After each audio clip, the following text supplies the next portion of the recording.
Well, the biggest storm of the season slamming into California, so cue the downpours and the heavy snow. Day after day of rain that could cause flash flooding, especially over burn scar areas. But the stoke level in the Sierras got to be off the charts with feet and feet of snow on the way.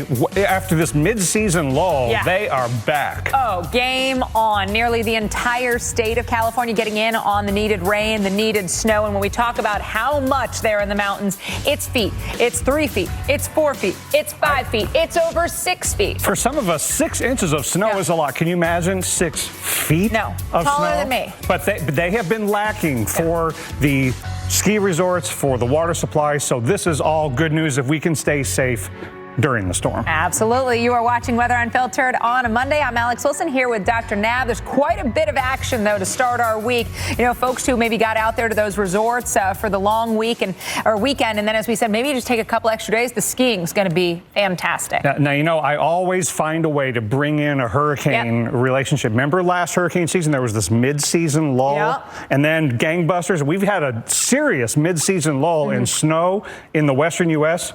We're making a little bit of a late season comeback, I think, unfortunately or fortunately, depending on how you look at it. Yeah, we talked to Coop again last week.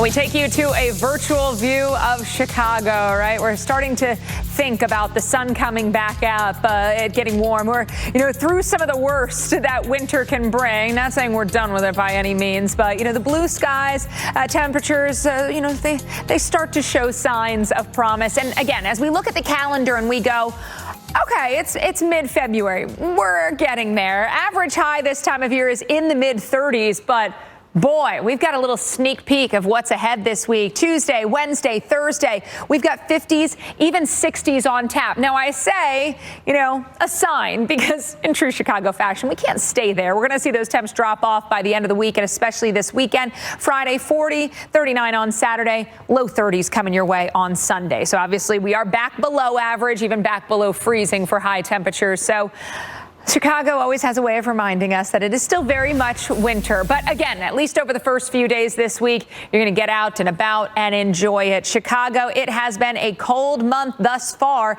At least I should say the first week was a cold. Then we made things, made a little bit of a swap. Now, upper 30s, low 40s many of the days, but there have been a few, especially this last weekend, end of the week, where we got not just into the 50s, but even 60 degrees yesterday, a nice post-Valentine's treat. So things have been changing. Again, you've got some signs here and there that, we're not just stuck in the rut that is winter that it felt like everybody was in for the month of January. Now, through Friday, this is what we've got when it comes to potential record highs and record warm lows. A lot of the plains and a lot of the Midwest, along with the Southeast, potential record-setting warmth. And it's not just Chicago. 201 million people tomorrow, 202 million people on Wednesday, and by Thursday, just under 200 million people with highs above average. So that sneak peek of spring warmth coming to a lot of locations this week. Now, look at these highs. Lincoln, Nebraska tomorrow likely to set a record at 77. Omaha, 75 would tie. Sioux City, 74 would break your record.